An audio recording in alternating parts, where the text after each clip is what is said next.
Yo, what is up, guys? It is your boy Snow here, bringing you another gameplay video. In the background, what you guys are seeing is actually two different gameplays that I had. One with the Man of War and one with the KN.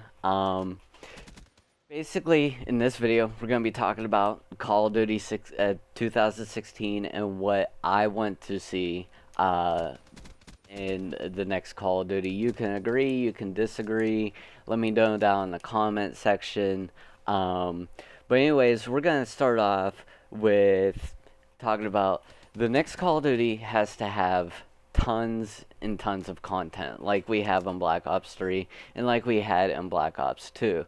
Black Ops 3 here and Black Ops 2 had so much content. You can go into zombies, you can co-op and campaign.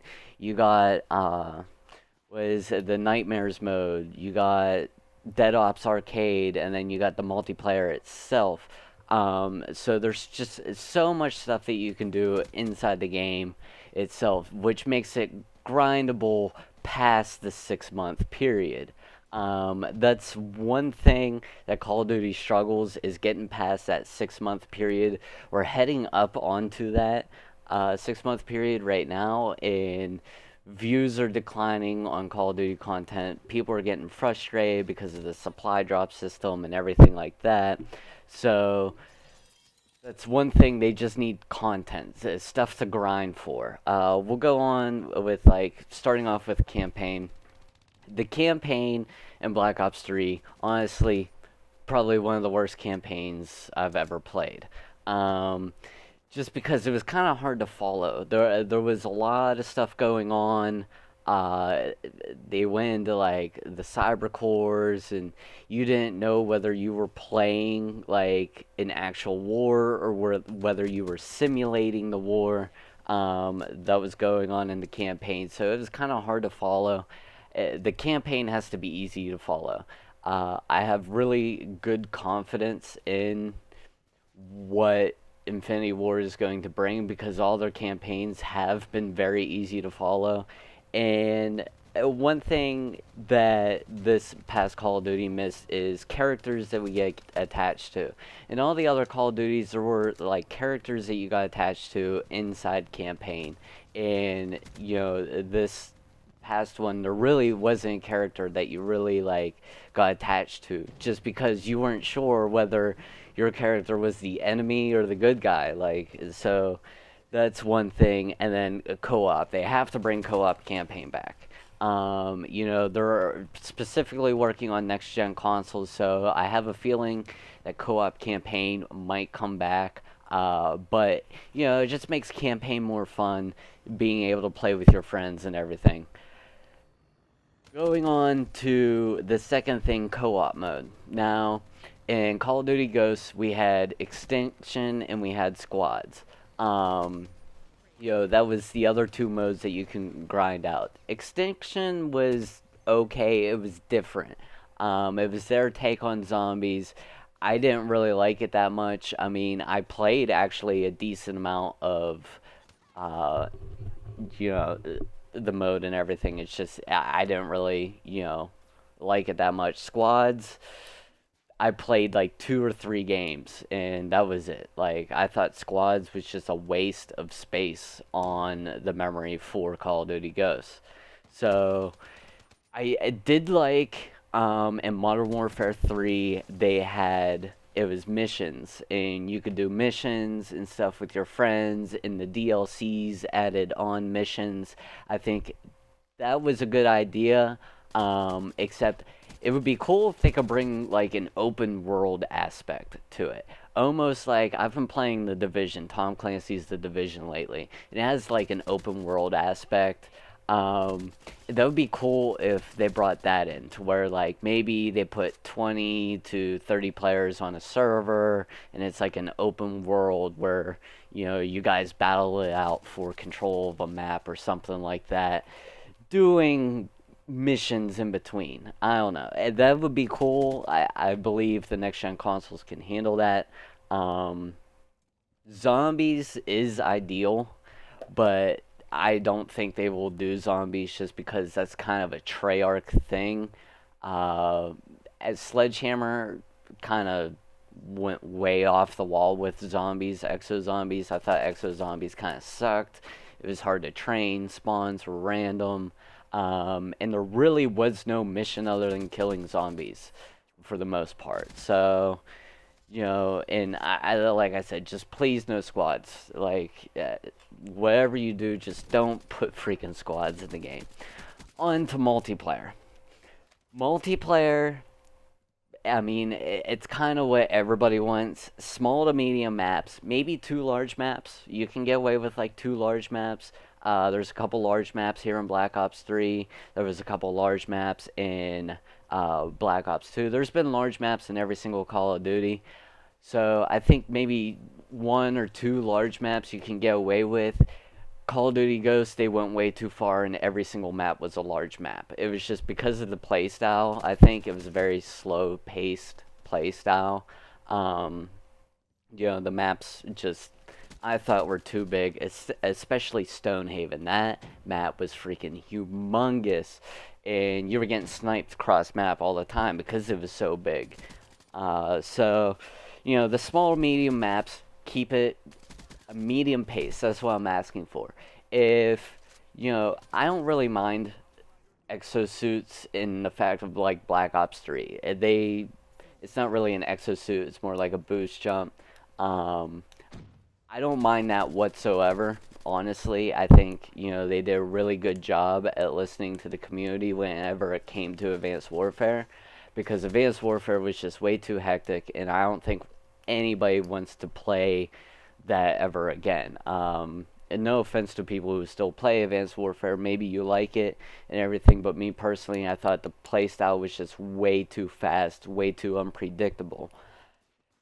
Now, all these leaks going out and everything like that saying it's space warfare doesn't mean that there's going to be exosuits and stuff. I highly doubt we will have anything like Advanced Warfare again. Now, going on to guns and stuff like that, please no super guns. And what I mean by super guns is being able to put 6 attachments on your weapon and running no perks and having actually more of an advantage than everybody else. Just because your gun is a god gun. If you were to take the Man of War, put reflex, quick draw, grip, long barrel, stock, and rapid fire on that thing, you got a god tier weapon. And I think we should go back to the optic and the 2 underbarrels, the optic, quick draw, grip, or whatever. I think we need to go back to that core, basic game mode. It just puts too much unpredictability in the game, I think, especially whenever it comes to pubs. A lot of people run high caliber, and I think high caliber is a cheap, attachment to use, just because you can jump, hip fire, and get a random headshot and kill them with 1 bullet, as long as they're, 1 bullet weak or anything like that. So, I think that, I think all the attachments need to go. 3 attachments max on the weapon. I think that is perfect for the game. And then on to perks. Now, Call of Duty Ghosts, they tried doing something different, putting all these perks in the game. It's just there was too many to pick from. I think the system was good that they had. The perk system was good that they had. It's just combined some of the perks, The thing that caught you like invulnerable to satcoms or whatever, that was worth like 5 slots or something like that. So you had no room for like anything else. I think if they were to combine some of it, it would make it a little bit more balanced instead of everybody running the same freaking perks over and over and over again. And then also, whenever it comes to perks and attachments, I think that they should go back to MW3 and everything and make flinch an attachment, or make it like a pro attachment. Bring in like a pro attachment. If you get so many kills with foregrip attached, you get pro foregrip, which makes you invulnerable to flinch or something like that. Quick draw, make a pro quick draw where you ADS faster, you ADS faster while sprinting instead of just ADSing faster. Stuff like that. I think that would be like a perfect thing to do. Um, then we go on to like ranked and stuff like that. I think they should bring in some kind of like CS:GO rank style or like a CS:GO competitive style whenever it comes to search and destroy. Whenever it comes to respawn, it's kind of a touchy subject. Just because of like money situations and stuff like that, having to buy weapons before you respawn. I think that would play like, kind of unpredictable as well, especially if you're an OBJ player. You're not getting as many kills and you're going negative a lot, so it's kind of hard to have like a money style like that. But some kind of good ranking system that gets you addicted, kind of like Black Ops 2. And then supply drops. Overall, supply drops are probably going to be in the game. Activision is probably going to make Call of Duty, well, the Call of Duty 2016 have supply drops. And my take on it is go for it. Go for the supply drops. But why not make a system where the supply drops carry on to other, the next Call of Duty and stuff like that. Let's say you were to get in Black Ops 3. Let's say they had this overall COD point system that, they had an online website on the Call of Duty website where you could trade weapons with other players in the game. And then you can sell those weapons for, like, money, basically. And use that money or COD points or whatever it is to buy weapons and camos in the next game. Now, I suggest they don't put weapons in the supply drops, make it aesthetics like it was supposed to be in Black Ops 3, make it all game aesthetics, whether it be camos, or I like the fact that they had different attachments, like attachment variants and stuff like that make your gun look different. It's just, you need to update, add some more stuff. I like the fact that if you put FMJ on the Weevil, it changes the iron sights of the Weevil. Or if you put Long Barrel on the new MP40, it changes the iron sights of the MP40. And the silencers look different in first person, stuff like that. I like that idea, just, add some stuff. Other than that, I think that's basically it. I've gone over, this is going on about 13 minutes here. So that's really it. If you liked what I had to say and agree with me, give a thumbs up, comment, subscribe, and, like I said, let me know what you think down in the comment section about what I said, and whether you want exosuits or you think we need boots back on the ground. Me personally, I think if we get full boots back on the ground, it will be way too slow. And people will complain that it's way too slow. Everybody's aiming down sight around corners, stuff like that. Basically what we had in Ghosts again. But anyways, like, comment, subscribe, and I will see you in the next video. Peace out, guys.